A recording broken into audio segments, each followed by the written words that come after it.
परम वंदनीय संत समाज, सत्संग प्रेमी बंधुओं, माताओं, प्यारे प्यारे बच्चों,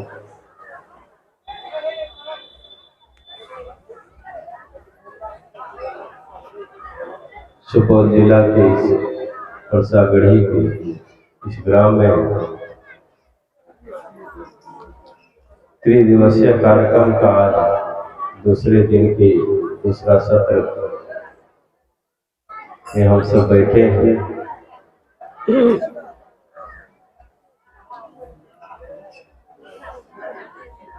हम लोग बहुत सारे भजन सुने, जीवन को आलोकित करने वाला। आज मैं इस 2023 के नए वर्ष की सबसे पहले आप सबको बहुत बहुत शुभकामना देता हूँ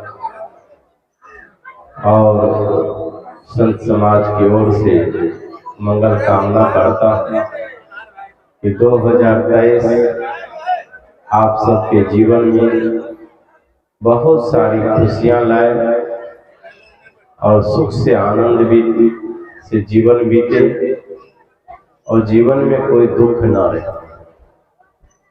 हमारी ओर से नए वर्ष पर आप लोगों के लिए बहुत बहुत शुभकामनाएं। आइए विचारों की ओर चले। कल मैंने मनुष्य के धर्म की चर्चा की थी। एक बार सब लोग जय बोलिए, बीच में बातचीत नहीं करेंगे। बोलिए सतगुरु कबीर साहेब की।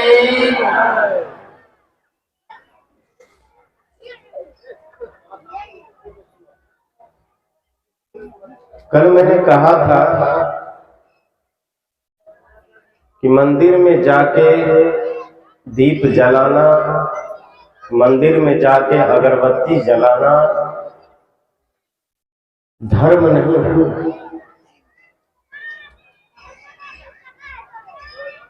धर्म जो स्वभाव मनुष्य का होना चाहिए वो मनुष्य के अंदर उतरना होता है। धर्म दिखावा ना हो। आज हम लोग धर्म को दिखावा बना लिया। कहीं हम लोग अगरबत्ती जला दिए, जो सूंघने वाले नहीं हैं उनको खूब सुंघा रहे हैं और जो खाने वाले नहीं हैं उनको खूब खिला रहे हैं। वेदों में आया है 4 ही देवता। पूरे पुस्तक पढ़ लीजिए, 0 से लेकर के लाखों ने हजारों पुस्तक उलट दी। वैदिक ऋषियों ने 4 ही देवता को माना है। बड़े ध्यान से सुनिएगा, शोरगुल थोड़ा कम मचाइए। मातृदेव भव, सबसे पहला देवता कौन? माता देवता। और पितृदेव भव, दूसरा देवता पिता। और तीसरे देवता आचार्य देव भव, गुरुदेव भव। और चौथा है अतिथि देव भव। ये 4 ही देवता है। सदगुरु कबीर साहब की वाणियों को समझे। सदगुरु कबीर साहब ने कहा, सरगुण की कर सेवा। किसी व्यक्ति ने कहा कि गुरुदेव कौन भगवान का कैसे पूजा करे? पूजा करने के भी नियम बताए गए। हम लोग को जानकारी के अभाव में यहां वहां माथा कूट करते हैं, कहीं माथा हिला देते हैं, सिर कहीं पटकते रहते हैं, फायदा कुछ नहीं होता। समझिए, भक्ति के मार्ग में आए हैं, भक्ति और कर्म के बारे में यदि नहीं समझेंगे यूं ही जीवन भर भटकते रहेंगे। और संसार भटक ही रहा है। रोकने वाला कौन है? कहा कबीर मूर्ख के गांव में ठग नहीं पड़े उपास। कहा मूर्ख के आदमी के गांव में ठग उपास नहीं रहता है, वो मूर्ख आदमी को मूर्ख बना के खाते रहता है। और हम सब छोटे बड़े छोटे छोटे मूर्ख नहीं है, इंटरनेशनल मूर्ख है। उसी के लिए सदगुरु कबीर साहब ने कहा कि कोयला होए न उजरा जो 100 मन साबुन लगाए। ऐसे व्यक्ति को 1000 मन साबुन लगा दो, कोयला उजला होने वाला नहीं है। क्यों कि पर के पत्थर भया लिख लिख भया जो ईंट, कहे कबीरता ज्ञान की पड़ी न एको छीट। ऐसे मूर्ख लोग इस धरती पर जन्म लिया है, जिसे हजारों पुस्तक पढ़वा दो, एक ज्ञान की छींटा लगने वाला उसको नहीं है। वो वही पत्थर में मृत्यु सिर मारता रहेगा। क्यों कि विवेक जागृत होने की जो चीज है उसके अंदर जागरण है ही नहीं। का सपने सोया मानवा खोली जो देखे नैन, जीव पड़ा बहुलूट में न कछु लेन न देन। ये मनुष्य ऐसा सोया हुआ व्यक्ति है, इसके जगाने के लिए हम कितने संत और सदगुरु आए, लेकिन यह वैसा ही सोया हुआ है जैसा अनादि काल से है। जागना तो चाहता ही नहीं है। हे मानव, यदि तुम अपने आप को जगाना चाहते हो, अपने अंदर की प्रतिभा को जगाना चाहते हो, अपने अंदर से विवेक को जगाना चाहते हो, दुखों से यदि सदा के लिए मुक्ति चाहते हो, विवेक को जगाना पड़ेगा। और वो जागरण संत सदगुरु लाते हैं। आज इस धरती पर 3 दिनों तक यही जगाने का कार्यक्रम चल रहा है। लेकिन यदि हम जागने का काम नहीं करेंगे तो ये हमारी सोच है। क्या कहा? कबीर मूर्ख के गांव में ठग नहीं पड़े उपास। हम लोग मूर्ख बने हैं, भक्ति के मार्ग को समझ नहीं पाते हैं। सदगुरु कबीर साहब ने कहा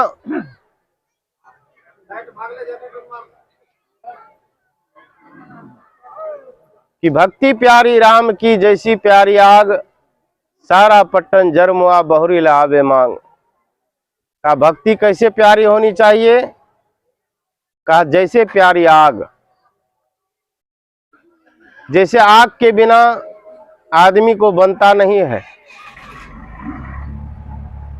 किसी के घर में आग लग जाए तो भी भोजन बनाना हो तो आग मांग के लाता है।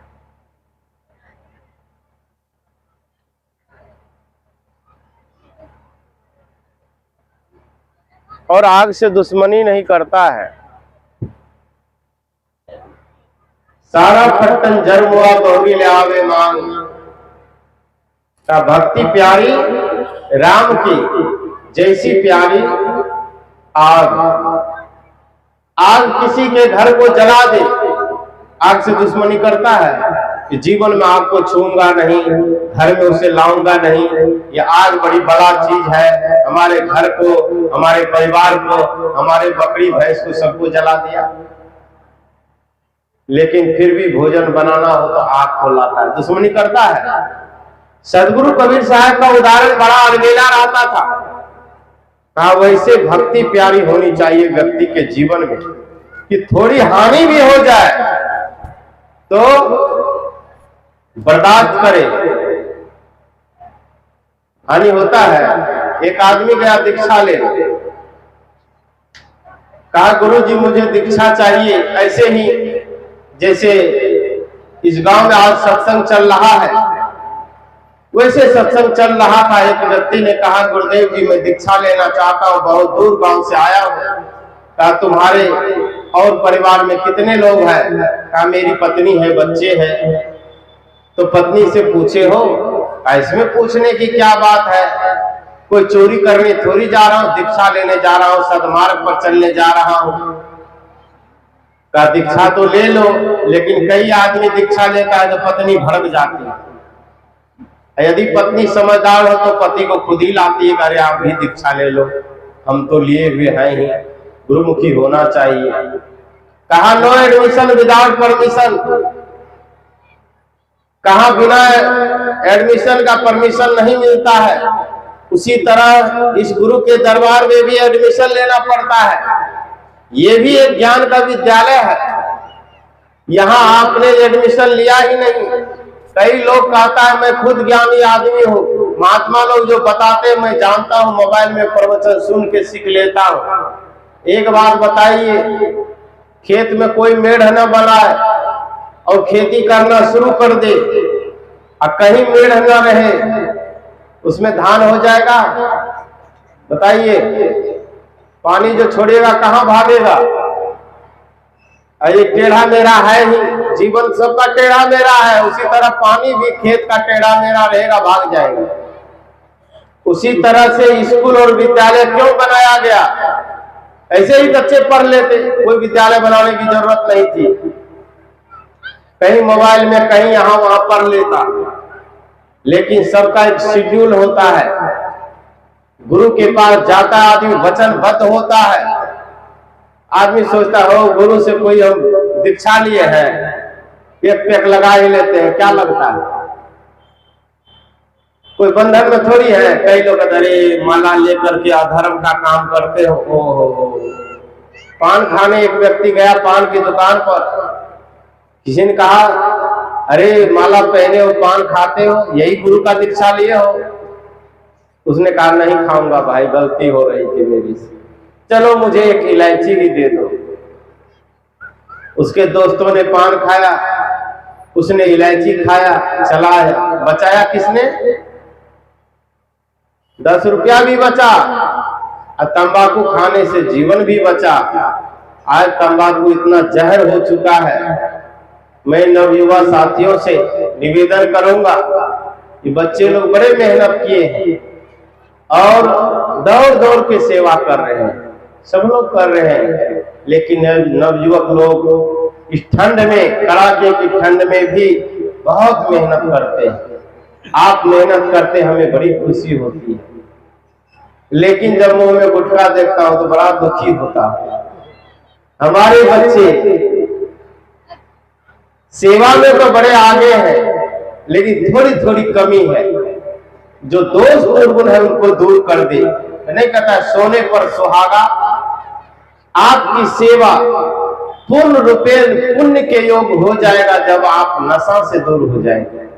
क्योंकि संत गुरुजन जब आए, सेवा आपका सफल नहीं रहा और संत गुरुजन ज्ञान देते रहे, आपको एगो छीट नहीं लगा। मैंने क्या कहा, पर के पत्थर भया लिख लिख भई जो एक, कहे कबीरता ज्ञान की पड़ी नहीं को छीट। 3 दिनों तक सत्संग होता रहा, किसी का गुटखा पान तंबाकू तक नहीं छूटा। हम लोगों का आना ही इस धरती पर व्यर्थ हो जाएगा। हम लोग आए हैं क्यों? आपके अंदर से दुर्गुण चला जाए और सद्गुण रूपी जो आपका मनुष्य का धर्म है वो उतर जाए आपके अंदर, आप पूर्ण सुखी हो जाए। आज जनवरी का 1 तारीख है और आज सब लोग संकल्प लीजिए कि सत्संग में बैठा हूं, आज ही संकल्प लेता हूं कि मेरे अंदर यदि नशा करने की आदत है तो वो आज से त्यागता हूं। अपने अंदर भी, किसी के लिए नहीं, मेरे लिए भी नहीं। पान तंबाकू नहीं खाइएगा, 500 रुपया महीने का बचेगा तो हमको दे दीजिएगा अकाउंट में, पे फोन में। ओ बाबा कहे थे छूट गया तो जाओ उन्हीं को पैसा दे देता हूँ। तो आपको 500 रुपया बचेगा। उस 500 रुपये से घर में साग सब्जी, आहार व्यवहार, कोई कपड़े लत्ते आप खरीदिएगा, आपको लगेगा जो मैं बर्बाद कर रहा था 500-700 1000 रुपये नशा में। कई लोग तो पर डे का 1000 रुपया खर्च करता है। एक पौवा मिलता है 1100 और रोजे 2 पौवा पी जाता, भोर और 2 पौवा सांझ, तो जोड़िए कितना हुआ? 4400 रुपया हो गया एक दिन में।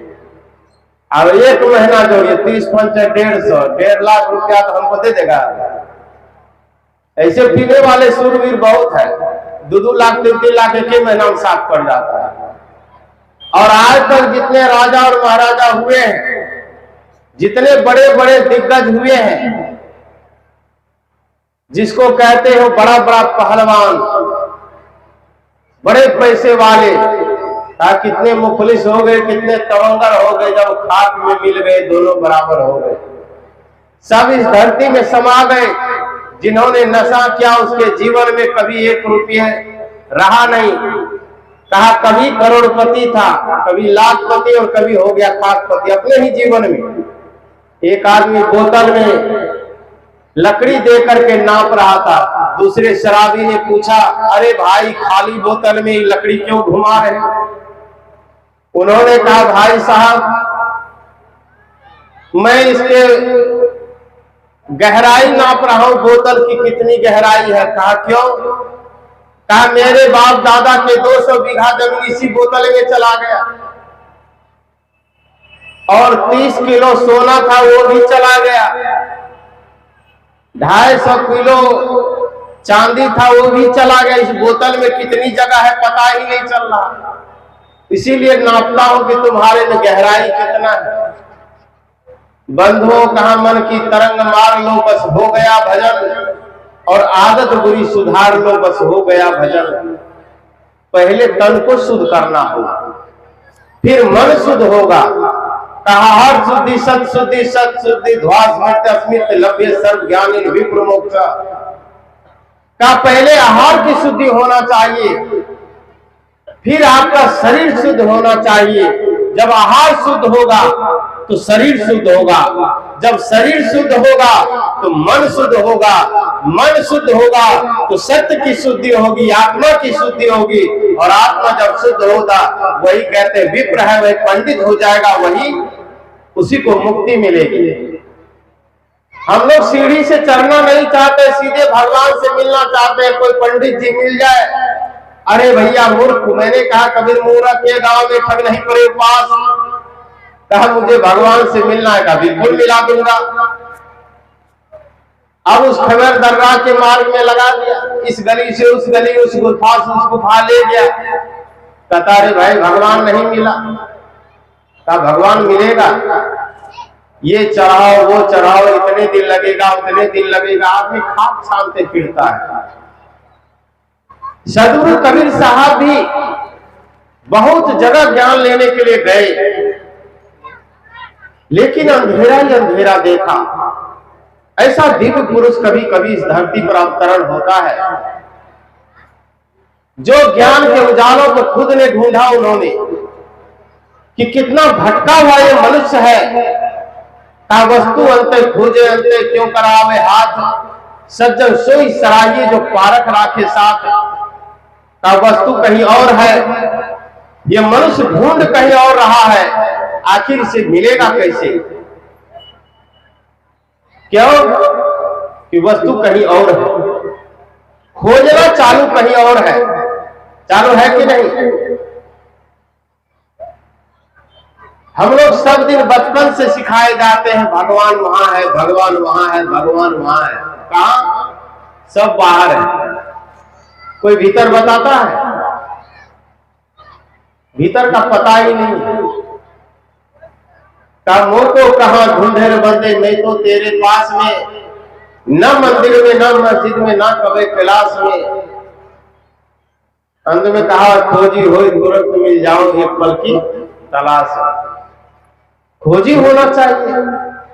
भगवान तो मिले मिलाया है, लेकिन अंतर क्या है हमारे अंदर और हमारे इस पृथ्वी पर जहां हम लोग हैं? अभी सूर्य क्यों नहीं दिख रहा है बताइए तो? बादल है, धुंध है, इसीलिए हमारे जीवन में भी हमें भगवान का दर्शन नहीं हो रहा है। क्यों? कि अज्ञानता रूपी बादल बीच में आ गया है। यदि बीच में से बादल हट जाए, धुंध हट जाए, तो सूर्य का सीधा दर्शन होगा कि नहीं होगा बताइए? हम सबके अंदर में भी वही हाल है, जो बाहर में है वो भीतर में है। आज तक हम लोगों ने भगवान को बाहर ढूंढा, सुख को बाहर ढूंढा, लेकिन सुख कहा है? का सुख ढूंढ रहे तुम वन में गिरी गंवर के कंदर में, पर तो पता नहीं पाया वह है तेरे अंदर में। तेरे ही अंतस्तर में सुख सागर लहराता है, पर तो विफल होकर दर दर ठोकर खाता है।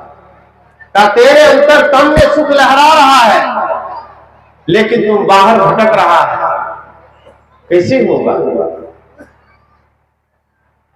लेकिन साधना की उस प्रकाशता पर पहुंचने के लिए, धर्म के मार्ग को अनुसरण करने के लिए दीक्षा और शिक्षा भी जरूरी होता है। और आगे आपको बढ़ना भी पड़ेगा। बैठे रहने से काम नहीं होगा। फोक्तिया गुरु मिला और फोक्तिया भगवान मिला। आज तक बचपन से खिलौने से खेलते रहे और जवानी में भी वही खेल चल रहा है। बताओ चल रहा है कि नहीं? बचपन में बच्चे लोग, आप लोग अब खेले कि नहीं खेले पता नहीं, नए युवक लोग। मैं अपने बचपन की बात बताऊं, हमारे घर के पास एक सूखी नदी रही। सूखी नदी जानते हैं? बरसाती नदी, जो बरसात में उफान लगता था कि बहुत सारा पानी है समुद्र की तरह, लेकिन सूख जाता है। इस समय में, ठंडी के समय में पानी नहीं रहता था। हम लोग गाय चराने जाते थे तो बहुत उस समय पड़ती जगह थी और नदी किनारे तो जानते हैं और पड़ती जगह रहता है नदी किनारे। जब वहां जाते थे तो बालू के ढेर का ढेर रहता था नदी किनारे। बड़ा आनंद लगता था बालू में खेलते। चांदनी रात हो, अंधेरा भी हो जाए, कोई दिक्कत नहीं है। तो हम लोग क्या बनाते थे? मिट्टी का भगवान बनाते थे, मिट्टी की भगवती बनाते थे, दुर्गा मैया बनाते थे और बैल भी बनाते थे और लड्डू भी बालू का ही बनाते थे। कुछ कुछ पत्ता, बेल पत्र, कहीं कहीं से और भी जंगल से पत्ते लाते थे, उसको सजाते थे। बड़ा मेहनत करते थे, दिन भर लगता था कि बहुत बड़ा काम कर रहे हैं। काम कुछ नहीं था, खिलौना का ही काम था। लेकिन शाम होने लग जाए, सूर्य अस्त होने लग जाए तो मेरे देवता को दूसरे लोग पैर से मार दे, उसके देवता को हम लोग उजाड़ दे। औजार पुजार के घर के ओर सीधा दौड़ पड़ते थे, गाय भाग रही है, चलो भाई काम खत्म।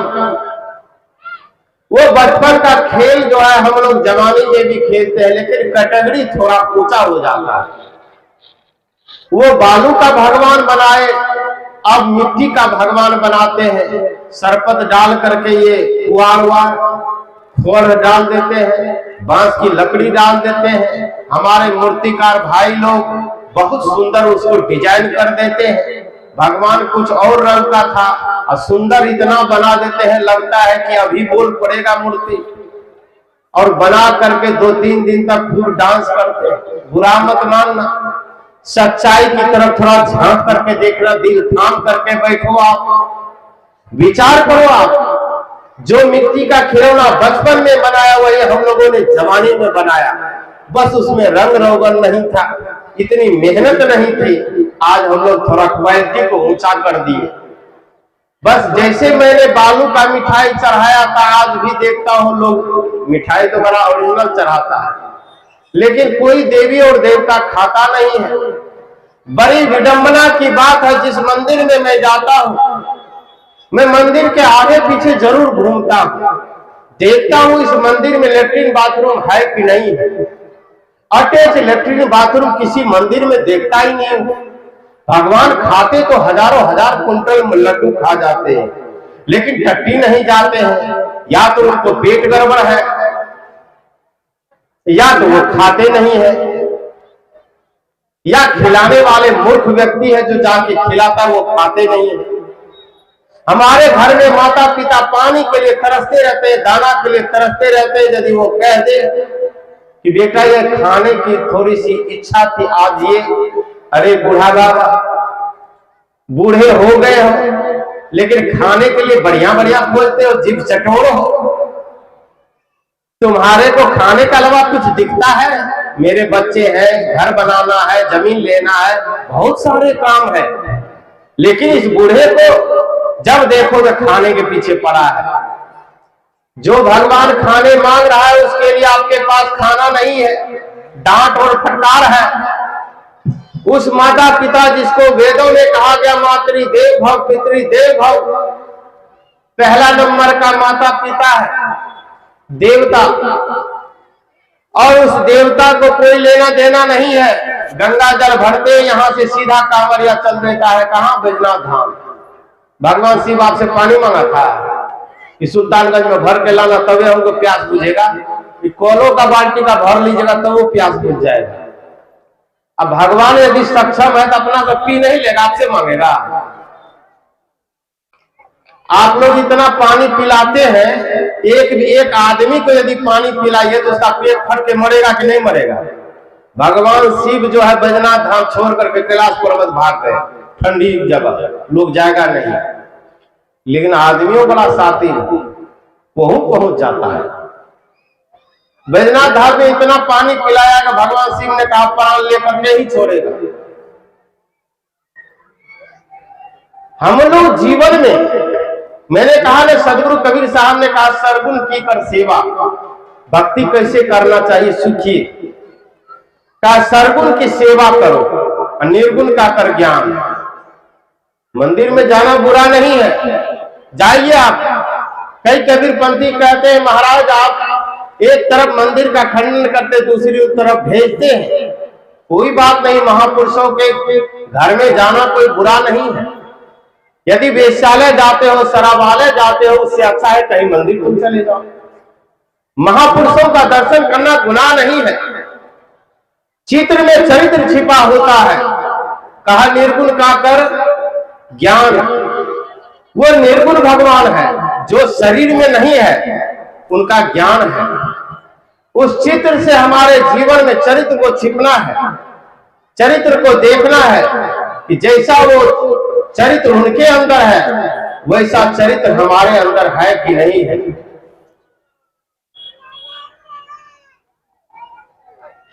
बोले सदगुरुदेव की जय। बैठ जाइए। तो हमारे अंदर जिस चित्र के दर्शन करे गए हैं, मान लीजिए सपोज दैट आप कबीर साहब का दर्शन करने गए, मूर्ति है उस मंदिर में, आप उससे क्या शिक्षा लेंगे? आपसे किसी पंडित पुजारी ने कहा कि तुम 100 मन लड्डू चढ़ाओगे तुम्हारी मनोकामना पूर्ण हो जाएगी। या आलसी आदमी जानते हो, उसको ज्ञान ध्यान से मतलब नहीं है। भगवान कमा रहा है, मैं बैठे बैठे खा रहा हूं, नहीं कमाता है।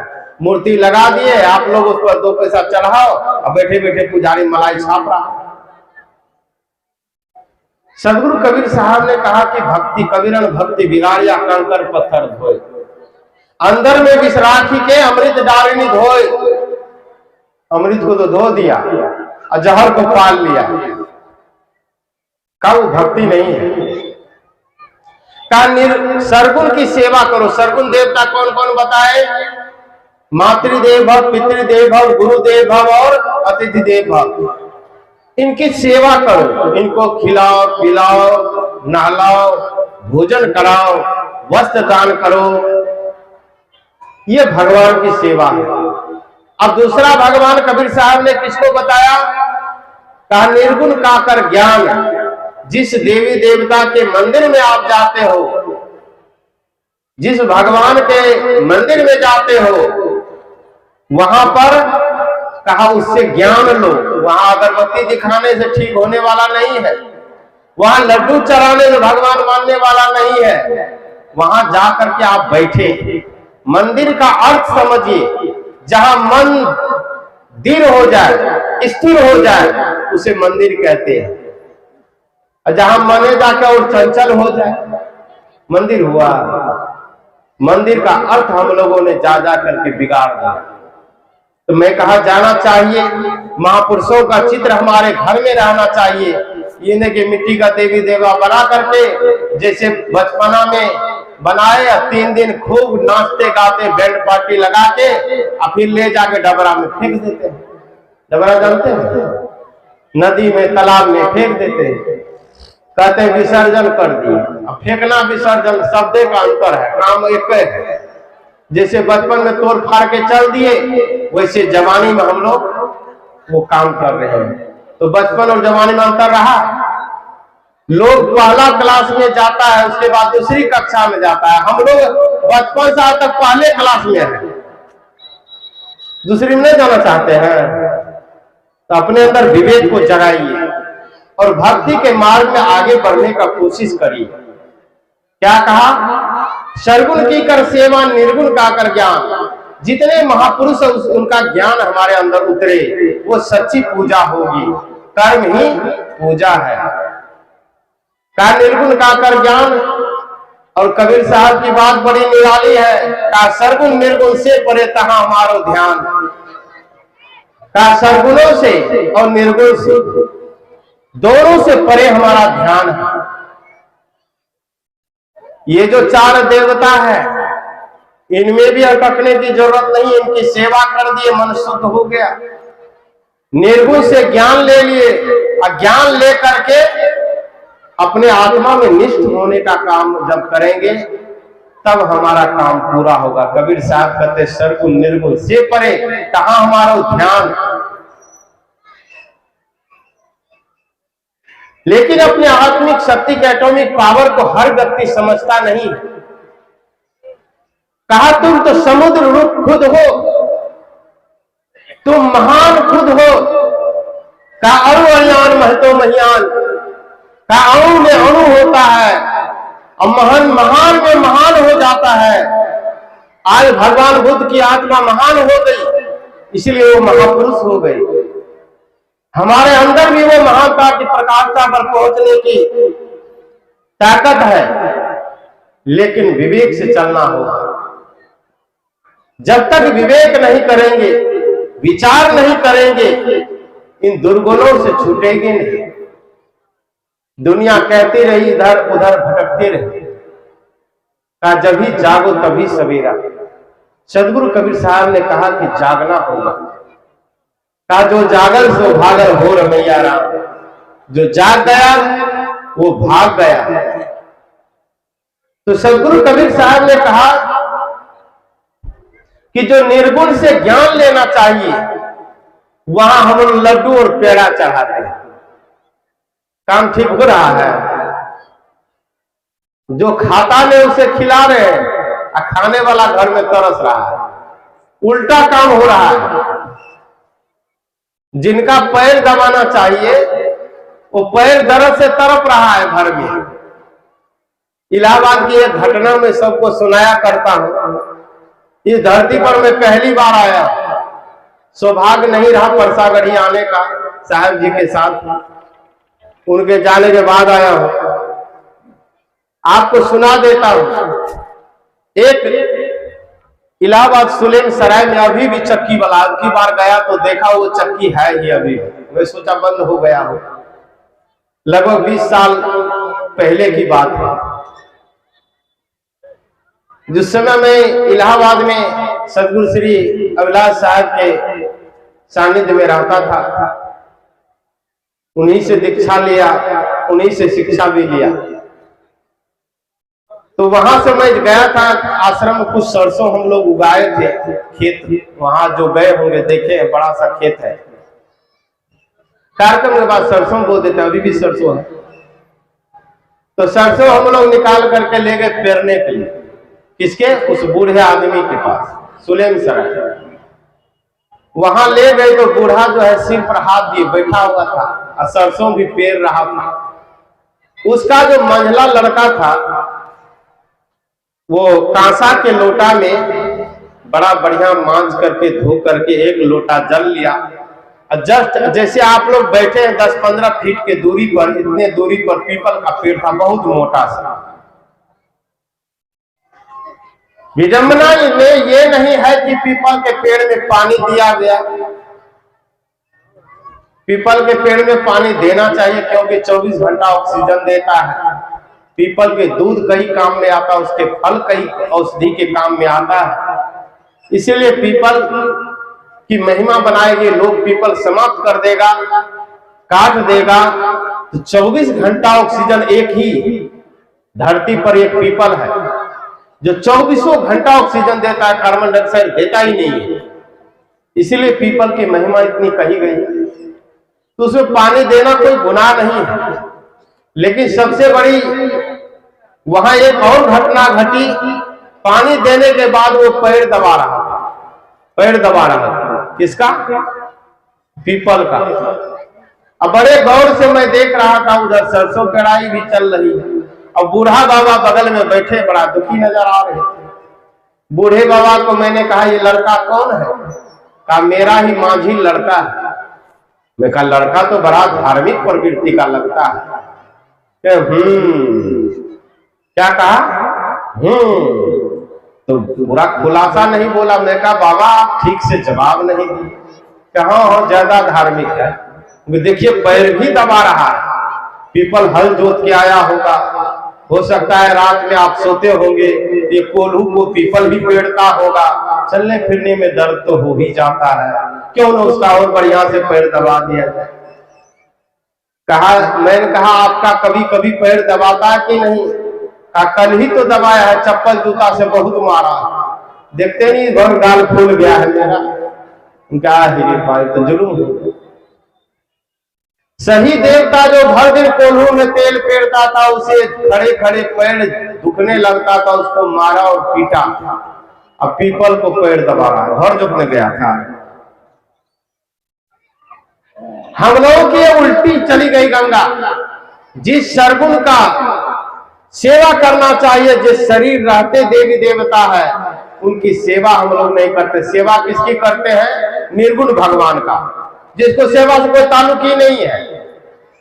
जहां ज्ञान लेना चाहिए, जिनसे ज्ञान अर्जन होना चाहिए, उनके चित्र को देख करके, उनके चरित्र से ज्ञान अर्जन होना चाहिए, उससे शिक्षा लेनी चाहिए। हम लोग वहां जाकर के उनकी सेवा करते हैं। और जहां घर में सेवा करनी चाहिए माता पिता और गुरु का, वह सेवा नहीं करते।